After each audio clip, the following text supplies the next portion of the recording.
മാന്യപ്രേക്ഷകർക്ക് നമസ്കാരം. കർണാടകയിൽ പ്രതിപക്ഷത്തെ അവഗണിച്ചുകൊണ്ട് മറ്റൊരു അടിയന്തരാവസ്ഥ കാലത്തിന് സമമായിക്കൊണ്ടുള്ള ഒരു ബില്ല് കർണാടകയിൽ പാസ്സാക്കിയിരിക്കുന്നു. വിദേശ പ്രചരണങ്ങൾക്കെതിരെയുള്ളൊരു ബില്ലാണ് ഇപ്പോ പാസ്സാക്കിയിട്ടുള്ളത്. ഇതിൽ വ്യക്തമായിട്ട് പറയുന്നു, വിദേശ പ്രസംഗങ്ങൾ നടത്തി കഴിഞ്ഞാല് ഈ പ്രസംഗം നടത്തുന്ന ആദ്യമായിട്ട് ചെയ്യുന്ന ഒരാൾക്ക് 50,000 രൂപ ഫൈൻ അടയ്ക്കുകയും 7 വർഷം വരെ തടവ് ശിക്ഷയുമാണ് പറയുന്നത്. വീണ്ടും ഇതുപോലെ തന്നെ വിദ്വേഷ പ്രസംഗം നടത്തി കഴിഞ്ഞാൽ 10 വർഷം വരെ തടവും 1 ലക്ഷം രൂപ പിഴയും എന്നുള്ളതാണ് ഇപ്പോ പുറത്തു വന്നുകൊണ്ടിരിക്കുന്നത്. യഥാർത്ഥത്തിൽ ഇത് കോൺഗ്രസ് ചെറിയ വടി കൊടുത്ത് വലിയ വടി വാങ്ങുകയാണ് എന്നുള്ളതാണ് വലിയ യാഥാർത്ഥ്യം. എന്ത് തന്നെയായാലും കോൺഗ്രസ് കർണാടകയിൽ ഇതുപോലെ ഒരു വിദേശ പ്രസംഗത്തിനെതിരെ, വിദേശ പ്രചാരണങ്ങൾക്കെതിരെ ഒരു ബില്ലൊക്കെ കൊണ്ടുവന്ന് പാസ്സാക്കിയിട്ടും നമ്മുടെ കേരളത്തിലെ പ്രമുഖ മാധ്യമങ്ങൾ ആരും തന്നെ ഒരക്ഷരം മിണ്ടുന്നില്ല. അത് റിപ്പോർട്ടർ ചാനലിലെ അരുൺകുമാറും ടീമുമാണെങ്കിലും അതേപോലെ തന്നെ മൗദൂദി ചാനലിലെ സകല മൗദൂദികളും ഒരക്ഷരം മിണ്ടുന്നില്ല. ഏഷ്യാനെറ്റ് ന്യൂസിലെ ഉണ്ണി ബാലകൃഷ്ണൻ ഒരക്ഷരം മിണ്ടുന്നില്ല. മാതൃഭൂമി ന്യൂസിലെ അഭിലാഷും ടീമും ഒരക്ഷരം മിണ്ടുന്നില്ല. 24 ന്യൂസിലെ ഹാഷ്മി താജ് ഇബ്രാഹിമും ടീമും ഒരക്ഷരം മിണ്ടുന്നില്ല. കേരളത്തിലെ ഓരോ പ്രമുഖ മാധ്യമങ്ങളും ഒരക്ഷരം മിണ്ടുന്നില്ല. വളരെ അപകടകരമായിട്ടുള്ളൊരു ബില്ലാണ് കർണാടക നിയമസഭയിൽ. രാജ്യത്ത് ആദ്യമായിട്ടാണ് വിദ്വേഷ പ്രചരണങ്ങൾക്കെതിരെ ഒരു ബില്ല് പാസ്സാക്കുന്നത്. ഇതിന്റെ ഗൗരവം, ഇത് എത്രത്തോളം അപകടമാണ് എന്നുള്ളത് വളരെ ലളിതമായിട്ടൊന്ന് മുന്നോട്ട് വെക്കാം. നമുക്കതിന് നമ്മുടെ കേരളത്തിലെ ഹിജാബ് വിഷയത്തെ തന്നെ എടുത്തൊന്ന് മുന്നോട്ട് വെക്കാം. അതായത് ഹിജാബ് വിഷയവുമായി ബന്ധപ്പെട്ട് ഹിജാബിനെതിരെ, ഹിജാബുമായിട്ട് അവിടേക്ക് പോവരുത് എന്നൊക്കെ പറയുന്ന വിഷയം എടുത്തു കഴിഞ്ഞാല് ഇത് ഇതിപ്പോ കർണാടകയിൽ ബില്ല് പാസ്സാക്കി നിയമമായിട്ട് വന്നതിന് ശേഷമാണെങ്കിൽ ഹിജാബ് അവിടേക്ക് ധരിച്ചു പോവരുത് എന്ന് പറയുന്ന, ഹിജാബുമായിട്ട് അവിടേക്ക് പോവരുത് എന്ന് ആരെങ്കിലും പറഞ്ഞാൽ അത് വിദ്വേഷ പ്രസംഗമായിട്ട് ഈ പറയുന്ന ആളെ ആദ്യം അറസ്റ്റ് ചെയ്യാം. 7 വർഷത്തെ ശിക്ഷയ്ക്കായി ബന്ധപ്പെട്ട് വീണ്ടും അതേപോലെ തന്നെ പ്രസംഗിച്ചാൽ 10 വർഷത്തെ തടവുമായി ബന്ധപ്പെട്ട് അറസ്റ്റ് ചെയ്യാം. പ്രത്യേകം ഓർക്കേണ്ടതാണ്, ആദ്യം അറസ്റ്റ് ചെയ്തിട്ടാണ് പിന്നീട് അന്വേഷണങ്ങൾ പോലും ഉണ്ടാകുക. ഈ വിദേശ പ്രചരണവുമായി ബന്ധപ്പെട്ട ബില്ല് പാസ്സാക്കിയത് ഇതൊക്കെ കേൾക്കുമ്പോ കേരളത്തിലെ സുഡാപ്പികൾക്ക് വലിയ ആവേശമായിരിക്കും. ഹിജാബുമായി ബന്ധപ്പെട്ട ഒരു അക്ഷരം വേണ്ടിയാൽ പോലും എടുത്ത് ഉള്ളിലിടല്ലോ എന്ന്. എന്നാൽ കൃത്യമായിട്ട് അങ്ങ് മനസ്സിലാക്കിക്കോളൂ, ഇവിടെ ഹിജാബ് ഇട്ടു പോവണം എന്ന് പറയുന്നത് പോലെ അത് ആ സ്ഥാപനത്തിൽ ഒരു നിയമമില്ലേ, അത് ഇടാതെയും അവിടേക്ക് പോവുക എന്ന് പറയുന്ന അതിനനുകൂലിക്കുന്നവർ കർണാടകയിൽ അധികാരത്തിൽ എത്തിക്കഴിഞ്ഞാൽ അവിടേക്ക് ഇടണമെന്ന് പറഞ്ഞു പോകുന്നവരെയും ഇതേ നിയമം വെച്ചെടുത്തിട്ട് ഉള്ളിലിടാൻ സാധിക്കും. ഇപ്പൊ എന്തു പറയുന്നു?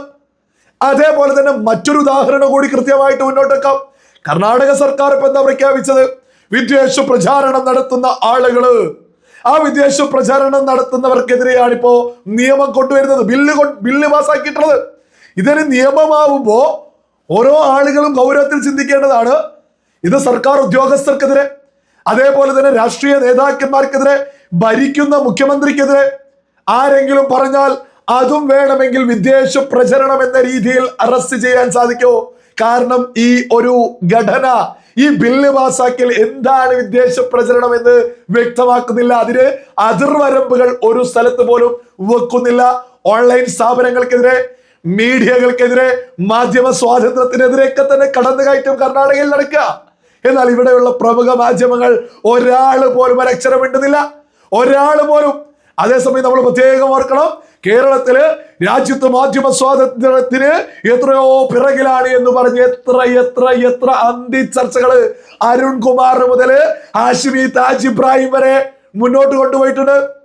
മൗദൂദി ചാനല് എത്ര അടുപ്പ് കൂട്ടി ചർച്ച നടത്തിയിട്ട് ഇവിടെ മാധ്യമ സ്വാതന്ത്ര്യമില്ലോ എന്ന് പറയുന്നുണ്ട്. ഈ മീഡിയ വണ്ണിന് നമ്മുടെ കേരളത്തിൽ, നമ്മുടെ രാജ്യത്ത് പ്രവർത്തിച്ച് മുന്നോട്ട് പോവാൻ സാധിക്കുന്നുണ്ടെങ്കിൽ അതിനുമപ്പുറമുള്ള ഒരു ചാനല് ഇന്ന് ഇന്ത്യ രാജ്യത്തില്ല എന്നുള്ളത് ബോധമുള്ള സകല ആളുകൾക്കറിയാം. മാധ്യമ സ്വാതന്ത്ര്യമില്ല എന്ന് ഏതായാലും മീഡിയ വൺ പോലും പറയുന്നുണ്ടെങ്കിൽ അതൊക്കെ പറയാനും ഈ രാജ്യത്ത് സ്വാതന്ത്ര്യമുണ്ട് എന്നുള്ളത് വിവേകമുള്ള ആളുകൾ മനസ്സിലാക്കൂ. അങ്ങനെ എന്തെങ്കിലും രീതിയിൽ ഒരു സ്വാതന്ത്ര്യത്തിന്റെ കടക്കൽ കത്തിവെക്കായിരുന്നെങ്കിൽ ആദ്യം മീഡിയ വണ്ണിൽ വെക്കായിരുന്നു. ഒരു തർക്കവും വേണ്ട. അമ്മാതിരിയാണ് നമ്മുടെ രാജ്യത്ത് പച്ചവർഗീയത 24 മണിക്കൂറും മീഡിയ വൺ ചാനല് തൊപ്പിക്കൊണ്ടിരിക്കുന്നത്. അവരടുപ്പ് കൂട്ടി ചർച്ച പോലും നടത്തിയിട്ട് അവരെ 24 മണിക്കൂറും നരേന്ദ്രമോദിക്കെതിരെയും നമ്മുടെ കേന്ദ്ര സർക്കാർ സംവിധാനങ്ങൾക്കെതിരെയും നമ്മുടെ രാജ്യത്തിനെതിരെയും അവരെ കൊണ്ടാവുന്നത് പോലെ അവര് പ്രചരണം നടത്താറുണ്ട്. എന്നിട്ട് ആ സ്ഥാപനം ഇന്നും നമ്മുടെ രാജ്യത്ത്, നമ്മുടെ കേരളത്തിലൊക്കെ നടന്ന് മുന്നോട്ട് പോകുന്നില്ലേ? എന്നിട്ടും ഇവിടെ കിടന്നിട്ടോ മാധ്യമ സ്വാതന്ത്ര്യമില്ലോ എന്നൊക്കെ പറയുന്ന ആളുകൾ എന്തേ കർണാടകയിലേക്കൊന്നും നോക്കാത്തത്? കർണാടകയിൽ വന്ന ബില്ലൊന്ന് കാണാത്തത് എന്തുകൊണ്ടാ?